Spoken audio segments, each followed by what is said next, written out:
Wall हो, यो चाहिँ लो हाइटको छ अरे, मानव सिल वाल जति नै छ भनेपछि यसलाई यो वाललाई चाहिँ मैले सिलको लेयरमा लानु पर्यो नि त हैन। त्यो सिलको लेयरमा लान कि चाहिँ यसलाई सिलेक्ट गरेर मैले यहाँ ड्रप डाउन गरेर सिलको लेयरमा सिलेक्ट गरेर जान सक्छु, एउटा अप्सन त्यो भयो। अर्को एकदम युज हुने अप्सन भनेको चाहिँ म्याच प्रोपर्टिज भन्छ क्या, तपाईँको यहीँ भएको अब्जेक्टसँग मिलाउने म्याच। एमए गर्नु भने यहाँनिर सिल यहाँ अलरेडी छ, सिललाई सिलेक्ट गरेर यसलाई सिलेक्ट गऱ्यो भने चाहिँ यो अटोमेटिक सिलको लेयरमा गयो कि है। तपाईँले ह्याच गर्नुहुन्छ नि है, वालको वाल ह्याच गर्नुहुन्छ, कोलमलाई हार्ड ह्याच गर्नुहुन्छ, त्यो काम भनेको एकदम टेडियस काम हो नि त हैन। अब यसको लागि चाहिँ तपाईँले जनरली जस्तै कोलममा ह्याच गर्नु पर्यो अरे, कोलममा चाहिँ तपाईँले कस्तो सोलिड ह्याच गर्नुहुन्छ नि, प्रायः जस्तो डार्क ह्याच कालो बनाउनुहुन्छ नि त हैन। अब त्यसको लागि चाहिँ तपाईँको छुट्टैको अब कि यहाँभित्र गएर लाइनहरू बनाउने भन्दा पनि छुट्टै अप्सन छ है।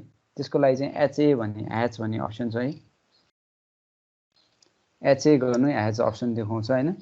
अब ह्याच अप्सन तपाईँको अब यो नत्र एउटा यो टेबल आउँछ है, 2007-4 चलाउने कोही हुनुहुन्छ भने चाहिँ एचए ह्याच गर्नु भने चाहिँ यो एउटा टेबल आउँछ, यसकोमा अप्सनहरू देखाउँछ हैन। न त अरूको लागि चाहिँ ह्याच गर्ने बित्तिकै तपाईँको यो माथि ह्याच क्रिएसनकोबाट ट्याबबाट तपाईँको छुट्टै रिबन खुल्छ है। यो रिबनमा मानौँ हामीले जनरली अब सोलिड ह्याच भनेर सिलेक्ट गऱ्यौँ है, सोलिड ह्याच भनेर सिलेक्ट गऱ्यौँ, त्यसपछि दुईवटा अप्सन आउँछ, एउटा चाहिँ सिलेक्ट गर्न मिल्छ, अर्को चाहिँ पिक पोइन्ट गर्न मिल्छ। मानव पिक पोइन्ट गऱ्यो भने चाहिँ पिक पोइन्ट लिइसकेपछि कुन भित्र गर्ने, मानव हामीलाई यो भित्र गर्नु पऱ्यो भने चाहिँ यसमा इन्डिभिजुअल एउटा दुईवटा तिनवटा चारवटा पाँचवटा गर्नु पऱ्यो कि, किनभने यो त तपाईँको लाइन नै लाइन छ, जति पनि लाइनको सेगमेन्ट इन्डिभिजुअल सेगमेन्ट बनेको छ नि अब सेक्टर टाइपको, यो सेक्टरभित्र इन्डिभिजुअल सेक्टरभित्र चाहिँ तपाईँको ह्याच गर्नुपर्ने भयो होइन। यो चाहिँ अलिकति लामो हुनसक्छ। अब कि त त्यसले डिस्टर्ब गरिरहेछ तपाईँलाई कि यहाँ केले डिस्टर्ब गरिरहेछ, यो सेन्टर लाइनले डिस्टर्ब गरिरहेछ नि त।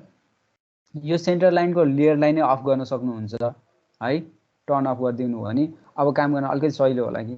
एच गर्नुहोस् होइन, एच मात्र गर्नु भने हुन्छ है। एचको लागि एच गर्नुहोस्, अनि जुन सोलिड आयो सोलिड अप्सन लियो, त्यसपछि पिक पोइन्ट गर्नु भने एउटा अझै दुईचोटि लिनु परिरहेछ है। अब यो प्रोसेस नै लामो हुनसक्छ कहिलेकाहीँ तपाईँलाई होइन। त्यो भने चाहिँ अब यो हाम्रो चाहिँ के छ, कोलम त डाइरेक्ट पोली लाइनमा छ नि त, एउटा अब्जेक्ट नै हो नि त। यो इन्डिभिजुअल अब्जेक्ट भएको हुनाले चाहिँ एच गरेर डाइरेक्ट यहाँ सिलेक्ट भन्ने अप्सन नै छ, नभए डाइरेक्ट यहाँ एस मात्र टाइप गर्न सक्नुहुन्छ है। सिलेक्ट अप्सन लिएर यसलाई सिलेक्ट गर्नु भने चाहिँ यो चाहिँ तपाईँको एच भयो है।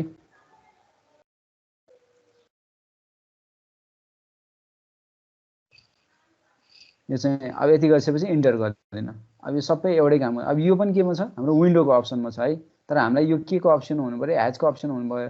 यदि ह्याचलाई क्लिक गर्ने बित्तिकै यो ह्याचको ट्याबमा खुलिरहेको हुन्छ, तपाईँले गएर होमको ट्याबमा जानुहोस् होइन, होमको ट्याबमा गएर यो ड्रप डाउन गरेर यसलाई ह्याचको अप्सनमा राख्न सक्नुहुन्छ है। ह्याचमा आयो, डाइरेक्ट ह्याचमा सिलेक्ट भयो है यो। अब तपाईँले एउटालाई सिलेक्ट, किनभने एकैचोटि हामीले गरेको हुनाले चाहिँ एउटालाई मात्र सिलेक्ट गर्नु भने यो सबै सिलेक्ट भइसक्यो। यहाँ एउटा डट देखाइरहेको छ नि, यो सेन्टर डट, किनभने यो सेन्टर ज्योमेट्रीको सेन्टरमा आएको हो, सबै ह्याचको ज्योमेट्रीको सेन्टरमा आएको हुनाले एउटालाई सिलेक्ट गर्दाखेरि सबै सिलेक्ट। यदि एउटालाई इरेज गरिदिनु भने सबै इरेज हुन्छ है यो चाहिँ अहिलेलाई। त्यही भएर तपाईँले कि त इन्डिभिजुअली गर्नु पर्यो, त्यो चाहिँ पछि तपाईँलाई अब ब्लकको अप्सन भन्ने हुन्छ, त्यो बिस्तारै हामी पछि सिकाउँछौँ होइन। अहिलेलाई चाहिँ तपाईँले ह्याच गर्नु भने यो। त्यो बाहेक अब यो वालहरूमा पनि तपाईँहरूको ह्याच हुन्छ है। वालको ह्याचको लागि पनि ह्याच गर्नुहोस्। अनि वालको लागि यो एएनएस 132 छ नि, एएनएसआई 32 छ नि, यो वाला चलाउँछौँ है हामीले जनरली ह्याचको लागि, वाल ह्याचको लागि चाहिँ है। यसलाई सिलेक्ट गर्नुहोस् होइन। अब यो चाहिँ अब यो वालहरू त तपाईँको इन्डिभिजुअल प्रोपर्टी नहुनसक्छ अहिलेलाई, अहिलेको अब्जेक्ट नहुनसक्छ। यो चाहिँ तपाईँको सेगमेन्ट छ, त्यही भएर यसको लागि चाहिँ पिक पोइन्ट नै लिनुहोस् है। पिक पोइन्ट लिएर एउटा पोइन्ट दुईवटा पोइन्ट, यो यदि तपाईँको पुरै क्लियर छैन भने चाहिँ यो ह्याच बिचमा जाँदैन है फेरि। त्यही भएर यो सेगमेन्ट चाहिँ कसैको नआएको हुनसक्छ। तर यहाँनिर हेर्नु त, जुम गर्दाखेरि यो देखिन्छ, अहिले तपाईँको पुरा यो सोलिड ह्याच जस्तो देखिरहेको होला जुम आउट गर्दाखेरि होइन। जुम गर्दाखेरि चाहिँ यो ह्याच देखिन्छ है, यति गरे होइन। अब यसलाई पनि सिलेक्ट गर्नुहोस्, यसलाई पनि ह्याचको लेयरमै राखिदिनुहोस्। यसलाई पनि हामीले म्याच त गर्न सक्छौँ, तर यो ह्याच चाहिँ किन म्याच गरेन भने यसले म्याच गर्ने बित्तिकै यसको प्रोपर्टिज सोलिडमा चेन्ज हुन्छ, तर हामीलाई यो सोलिड चाहिएको होइन, त्यही भएर हामीले त्यहाँ गएर सिलेक्ट गरेको है। अब फेरि यसलाई सिलेक्ट गर्नुहोस्। अब हामीले चाहिँ यसको स्केल मिलेको छैन नि त होइन, त्यही भएर यहाँनिर तपाईँको स्केल भन्ने अप्सन आउँछ है। एउटा चाहिँ एङ्गल 0 छ, अब तपाईँको ह्याचको 0 भनेको 45 हो होइन। यसलाई केही चेन्ज गर्नु पर्दैन। यदि यसलाई चेन्ज गर्नु भने चाहिँ तपाईँको यसरी चेन्ज हुन्छ है। अब यहाँ स्केल सानो भएको भएर देखाएको छैन, मैले मानौँ स्केल बढाएँ, अहिले 50 राखेँ, 50 ठुलो हुँदो रहेछ, ल 12 मात्र राखेँ, 12 जस्ट 12 राख्दाखेरि यो लेयरमा आयो है। अझ यसलाई सानो ठुलो यहाँबाट कन्ट्रोल गर्न सक्नुहुन्छ है। 15 यो चाहिँ तपाईँको वाल ह्याच भयो होइन। अब यसलाई चाहिँ अर्को भनेको के हो, मेन तपाईँले एउटा ट्रान्सपेरेन्सी कन्ट्रोल गर्न सक्नुहुन्छ, कतिको फेड देखिने हो कि होइन, एउटा यो कन्ट्रोल गर्न सक्नुहुन्छ। अर्को चाहिँ यसको एङ्गल है, यसको एङ्गल चेन्ज गर्न सकियो है। अब एङ्गल जनरली अब हाम्रो 45 मा हुने भएको छ, 45 लाई चाहिँ यसको 0 भनेको 45 हो। अनि अर्को चाहिँ तपाईँले यहाँ गएर यसको स्केल चेन्ज गर्न सक्नुहुन्छ है। ह्याच चाहिँ अब यो बाहेक डिफ्रेन्ट टाइप्सको अरू ह्याचहरू पनि युज गर्न सक्नुहुन्छ। जस्तै कुनै यहाँ यो रुममा तपाईँलाई टाइल ह्याच गर्नु पऱ्यो भने चाहिँ ह्याच गरेर यसलाई सिलेक्ट गर्नुहोस् होइन, पिक बक्स लिनुहोस्, अनि त्यो पछि क्रस ह्याच, मानव कुनै क्रस ह्याच लिएँ अहिले। अब यसको एङ्गल बढाउन सक्नुहुन्छ 50। अब यसको चाहिँ अहिलेको एङ्गल 0 छ होइन। अब यसलाई चाहिँ तपाईँले मानौ 45 राख्नु भन्छ चाहिँ यो 90 मा आयो है। अब यसलाई पनि म्याच त गर्न सक्नुहुन्छ है, ह्याचको लेयर हुनाले यसलाई नै म्याच गर्नुहुन्छ। तर के भयो, यसको पुरै प्रोपर्टिज नै इन्टायरली प्रोपर्टिज चेन्ज हुन्छ यसको चाहिँ। त्यही भएर अब त्यही लेयरमा जानु छ भने कुनै एउटा लाइन बनाउनुहोस्, डाइरेक्ट एमए गरेर म्याच, यसलाई म्याच गर्नु। अब यो लाइनले म्याच गर्दा चाहिँ हुन्छ है, यसलाई यो लाइनले यसलाई म्याच गर्नु चाहिँ यो डाइरेक्ट ह्याचको म्याच लेयरमा म्याच भयो। यो स्केलले सेम स्केलले काम नगर्न सक्छ है। त्यही भएर इन्डिभिजुअल चेन्ज गर्न सकियो त्यो चाहिँ। तपाईँले यहाँ जुन ह्याच गर्दाखेरि जुन मानौँ मैले यसलाई सिलेक्ट गरेँ नि, सिलेक्ट गर्दाखेरि जुन तपाईँको यो ट्याबमा जुन प्यानल आएको छ नि, यसमा यो अप्सन हुन्छ, यसलाई चाहिँ हिट एन्ड ट्रायल पनि गर्नुपर्ने हुन्छ है। ठ्याक्कै यही नै राख्ने भन्ने हुँदैन। जस्तै अब यसको स्ट्यान्डर्ड फर्मेट नै यही नै हुन्छ। अब जनरली अब हामीले ड्रइङ म्यानुअल ड्रइङ गर्दाखेरि चाहिँ तपाईँको वाल थिकनेस जति छ यो दुईवटा बिचको स्पेसिङ नि त्यति नै राखिरहेको हुन्छौँ जनरली होइन। अब तर अटोक्याडमा चाहिँ यिनीहरूको आफ्नै फिक्स भएको हुनाले चाहिँ त्यो धेरै कन्ट्रोल चाहिँ गर्न मिल्दैन है। अब डिफ्रेन्ट टाइपको ह्याचिङहरू चाहिँ छ यहाँ। जस्तै तपाईँको अब के अरे यो कङ्क्रिटको ह्याचिङहरू गर्ने, पिसिसीहरूको ह्याचिङ गर्दाखेरि तपाईँले क्रस सेक्सन वाल सेक्सन गर्दाखेरि पिसिसीको ह्याचिङ गर्नु पऱ्यो भने यो कङ्क्रिटको ह्याचिङ गर्न मिल्यो होइन। अनि यो रुफको टाइल ह्याचिङहरू छ है। अनि कतै त्यो यो ब्रिकहरूको लेआउटहरू गर्दाखेरि फ्लोरमा त्यसको ह्याचिङहरू छ। डिफ्रेन्ट टाइपको ह्याचिङहरू चाहिँ यहाँ अलरेडी बनेको छ होइन। क्रस ह्याचिङ प्लस ग्रासको ह्याचिङहरू। अब यसलाई अलिकति एकचोटि हेर्नु, यो डिफ्रेन्ट टाइपको ह्याचिङ, यो टाइल ह्याचिङहरू छ है, यो स्टोन ह्याचिङहरू छ। अब ठ्याक्कै यसको स्केल यही नै भन्ने हुँदैन क्या। स्केल चाहिँ तपाईँले हिट एन्ड ट्रायल गर्नै पर्छ। कहिले काहीँ देखाउँदैन होइन, त्यतिखेर तपाईँले 0.1 पनि जानुपर्ने हुन्छ अथवा 1000 मा पनि जानुपर्ने हुन्छ। त्यो जुम नभएर कुनै ह्याचिङ तपाईँले गर्नुभएको छ तर त्यो देखिन्न क्या त्यहाँ। त्यही भएर तपाईँले त्यो सानो ठुलो बक्स बनाएर त्यसलाई हिट एन्ड ट्रायल मेथड चाहिँ गर्नुपर्ने हुन्छ है। ठ्याक्कै यही नै भन्ने चाहिँ हुँदैन, नदेखेको हुनसक्छ। अथवा तपाईँ यो लाइन सिधै आउँछ, त्यो लाइन चाहिँ एउटा एलटी स्केल भन्ने छ। यसको मेरो 1 छ नि होइन, एलटी स्केलको लाइन टाइप स्केल 1 छ। यसलाई 10 गर्न सक्छु होइन। 10 गर्दाखेरि हेर्नु त यो अटोमेटिक यो स्पेस बढ्यो नि त। यो बढाउन पनि सकिन्छ अथवा इन्डिभिजुअली यसलाई नै सिलेक्ट गरेर यसले चाहिँ के गर्छ भने एलटी स्केल गर्दाखेरि जति पनि लाइन बनाउँछौ नि त्यसको ड्रइङ चेन्ज गर्छ। जस्तै मैले अर्को लाइन पनि अहिले यसलाई अर्कै फर्ममा गएँ है, म कन्ट्रोल जेड गरेँ, मानौँ अर्को लाइन पनि बनाएँ है मैले। अर्को लाइन चाहिँ यसलाई चाहिँ मैले हिडन लाइनको बनाएको थियौँ, अहिले यहाँ हिडनमा राखेँ। अब हिडन लाइन पनि यहाँ हेर्नु त सानो देखेको छ। अब जुम आउट गर्दा देखिएन होइन। यसलाई मैले एलटी स्केल एलटी स्केललाई मानौँ मैले 10 गरेँ। अब यसको पनि चेन्ज भयो है। यो चाहिँ एलटी स्केल, अब यसको चाहिँ ठिकै छ तर यसको चाहिँ बढी, यसको अलिकति कम भइदिए पनि हुन्थ्यो। अब त्यही भएर मैले फेरि एलटिएस गरेँ थाहा, तर यसलाई पुगेन भने अब एलटी स्केल गर्दा इन्डिभिजुअल गर्दा यो नमिल्ने घरि यो नमिल्ने हुन्छ। त्यही भएर यसलाई चाहिँ मैले के गरिदिएँ भने यसको एमओ प्रोपर्टिजमा जानुहोस् होइन, यसको individual line type scale change गर्न सकिन्छ है। यसको लाइन टाइप स्केललाई मैले 10 गरिदिएँ। 10 गर्दा अलिकति बढी चाहिँ मैले मानौँ टेक्स्ट राखिसकेको थिएँ, त्यही भएर ह्याच गर्दाखेरि यसलाई केही पनि असर गरेन क्या। टेक्स्टको वरिपरि हाइलाइट भयो। यदि तपाईँले यसलाई यसको प्रिन्ट प्रिभ्यू हेर्नु भने चाहिँ होइन,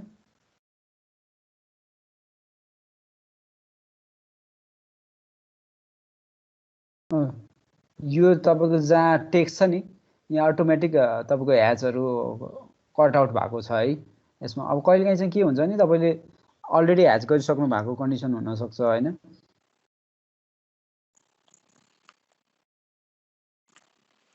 अब यो अलरेडी ह्याच भइसकेको ठाउँमा चाहिँ तपाईँले टेक्स्ट राख्नु भने चाहिँ यसरी ओभरल्याप भयो होइन। यसको प्रिन्ट प्रिभ्यू गर्नु भने चाहिँ प्रिन्ट गर्दाखेरि चाहिँ तपाईँ कस्तो आउने भने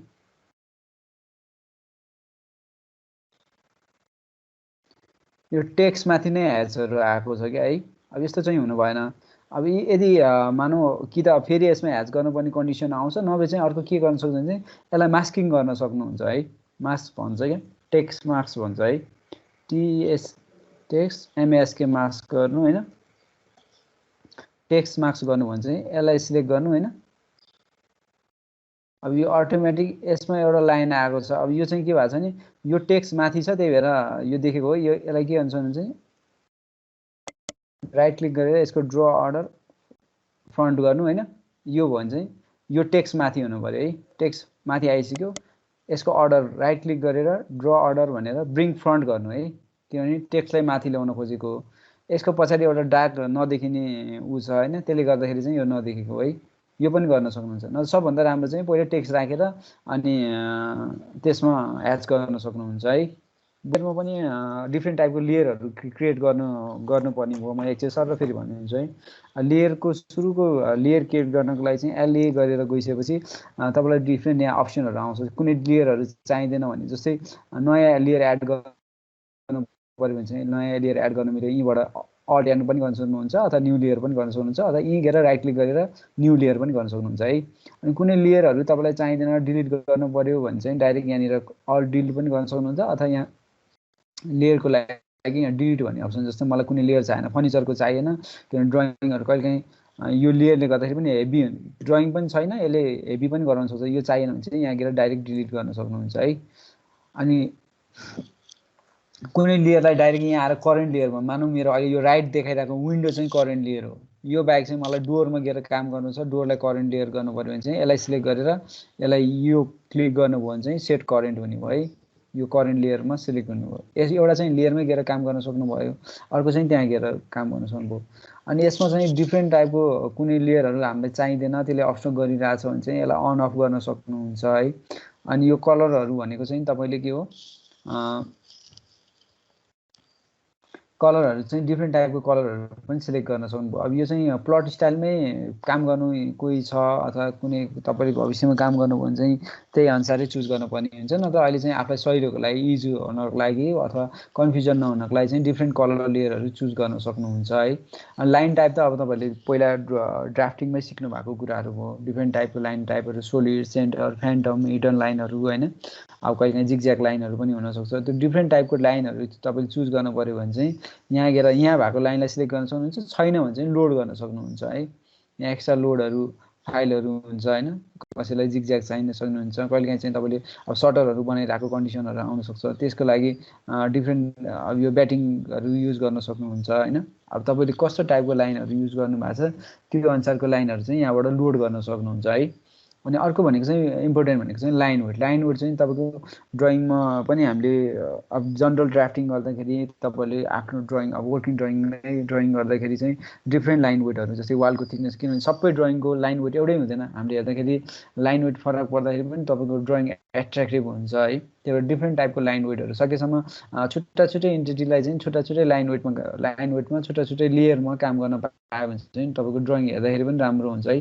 त्यो काम भयो। अनि अर्को यसमा इम्पोर्टेन्ट भनेको चाहिँ यो प्लट स्टाइल। कुनै कुनै प्लट चाहिँ तपाईँलाई ड्रइङमा छ तर प्रिन्टमा नआउने गर्नु पऱ्यो भने चाहिँ यहाँ आएर डाइरेक्ट प्लटलाई अन अफ गर्न सक्नुहुन्छ है। त्यो भने चाहिँ तपाईँलाई एकदम इम्पोर्टेन्ट छ है। अब फ्रिजहरूको चाहिँ बिस्तारै पछि काम गर्दै जाँदाखेरि यो कुराहरू गरौँला।